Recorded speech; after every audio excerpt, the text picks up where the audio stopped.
So on our show, we have segments every once in a while. We talk about the kind of stuff we wanted to do, kind of stuff we're doing, what we're making. But we also do just things that we think about throughout the week, things that get in the way. We talk about our issues, and some of those things are just the distractions that happen in my dumb, meat box up here. And one of those, Steven, is something I like to do with you called the monster test. And we're going to do a monster test today. Ooh, guess what? You know what that means? It's time for a fresh new theme for the monster test. Wait, a new one? I'm pretty sure it's just the same one. It's the same one that's been going since the beginning, but it goes. It's the monster test, and it's holiday monster test, holiday time monster test. That's the best one. I mean, that's the only one. That was the only one. It's the same thing Steven does every time. He's always nailed it just like that. It's like the verbatim, like it's just. So this is the monster test. It's a segment that we do in which we just explore the inner workings of a particular supernatural entity. It's just fictional and otherwise. Sometimes they're real things that we just like delve into, and we're just like, we're gonna get to the bottom of a werewolves. Which, by the way, would be pants, right? Like, why do werewolves always wear pants? What's with that? What's with like werewolf pants? Why is everything else ripping but pants aren't? They're just like. I mean, it's like the Hulk has that issue too. It's like, let that wolf dong just like. I want to see that girth on that Hulk is what I want to like. I'm imagining the veins on it are bigger than mine. You know what I'm saying? Just the vein. You mean your real veins, not bigger? Like no, like comparing your downstairs situation to spinners. I'm imagining the Hulk at his angriest. Okay, no roids. He's just that big because he's that big. I'm saying that main vein that's pumping that green meat. I'm saying it's probably a handful, like just the vein, like it's green eggs in a handful. Oh, is this your? No, that's my vein. That's okay. That's what powers the hog. Monster we're supposed to be talking about is not the Hulk's dong. We're not supposed to be talking about that. We weren't. I mean, we could talk about the Grinch. He is green as well. Also, probably just massively hung. No. Okay, but massively unmanscaped is what I imagine for the Grinch. Yeah, but he also grew 3 sizes that day. There has to be at least there has to be at least one pornography with that, right? Like where there's a Grinch porn where one certain organ grows 3 times instead of the heart. I got it. It has to be. So in this edition of Monster Test, we are going to be talking about a creature of just supernatural reanimated proportions known as Frosty the Snowman. Ooh. Now, I just have some questions, Steven. I have some questions because the song suggests that there must have been some magic in that old hat they found, right? Mm-hmm. Okay, so what was the hat? Was it silk? The old silk hat? Old silk hat we found? Is it silk? Okay. Yes. So it's an old silk hat. Don't know where they got this hat. I'm not sure. They just blew in the wind. They discovered it. They put it on.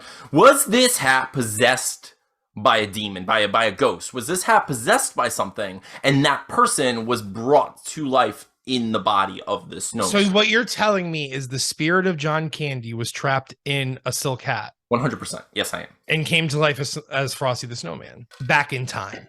That's what I'm proposing. Like John Candy's spirit trapped in a hat, floating around. Children find the hat. They're like, "Oh, this looks good on my snowman." Place it on, and it finishes much like Forky from Toy Story when he gets his final piece and he comes to life. But that has the spirit of whatever creature was possessing it, and he comes to life, right? Question the first, okay? Of course, when the sun comes out, snow melts. Frosty's gone, so to speak. Although, I mean, energy transfers. I mean, the snow becomes water. Can could he be a frosty puddle? That's a different question.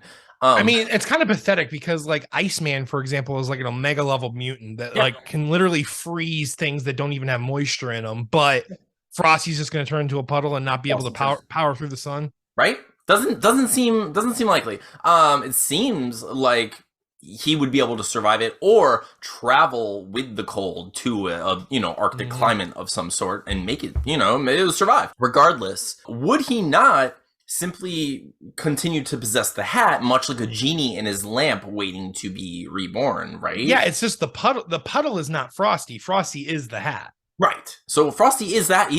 That is his like snail shell, right? Like he comes out when he's given a body. So I guess my first real question is, Steven, Could you put the hat on other things and have Frosty reanimate those things? Or is it strictly like it only powers snow? Yeah. Is what you're saying. Yeah. Like what is it?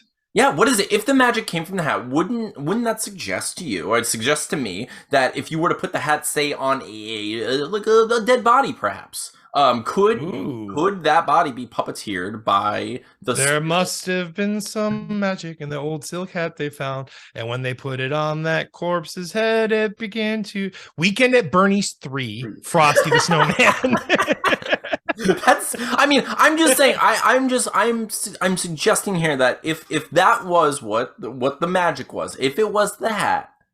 It was the hat. It was that. I mean, it said there. I mean, they don't say for sure. They say there must have been some magic. They're guessing. They're like, yeah, maybe this.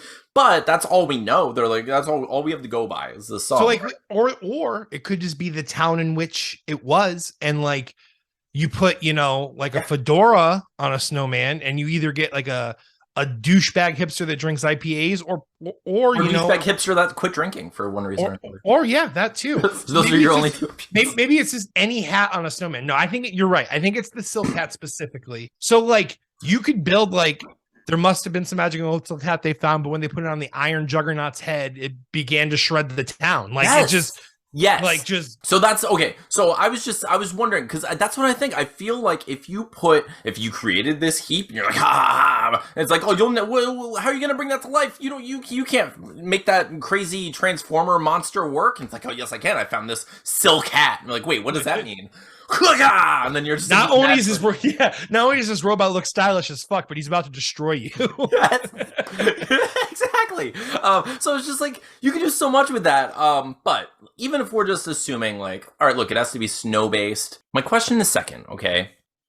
Frosty the Snowman, right? Can he continue to control snow around him? Like, could he continue to pack snow on his body to get larger, or is he stuck with whatever? Or is it like a freeze frame, like a snap? Yes, whenever the hat lands. Wherever the hat lands. That was my question. Like, could he build a body and just lift the hat and put it back on?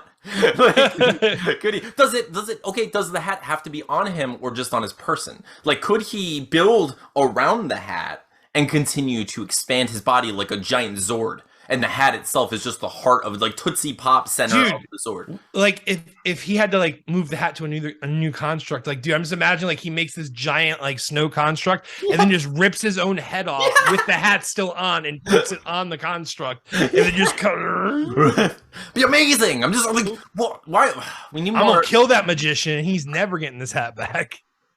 I mean, is that what it was? Like, was it just a magician who lost his hat? I think that's what it was in the cartoon, right? In the cartoon version, wasn't it like it was a magic hat? He tossed it. Yeah. Because he couldn't pull the rabbit out. Yes. The rabbit trick wasn't working. And then he's just like, well, screw this hat.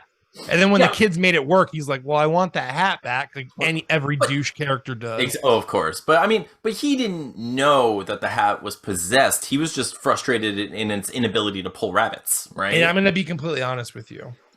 If I saw that my hat had magical properties and some kids had it and they wouldn't give it back, I'd murder some kids for my hat. Yeah, I'm just saying, like, yeah. I would, like, I hate to say it, but it's true. I hate to say it. Take some children out of this mortal coil. You're not separating me from my magic powers. No, not a chance. I messed up by throwing it away. You're not wrong, but I'm bigger than you, and I'm taking it back. I can physically overpower you and also want magic.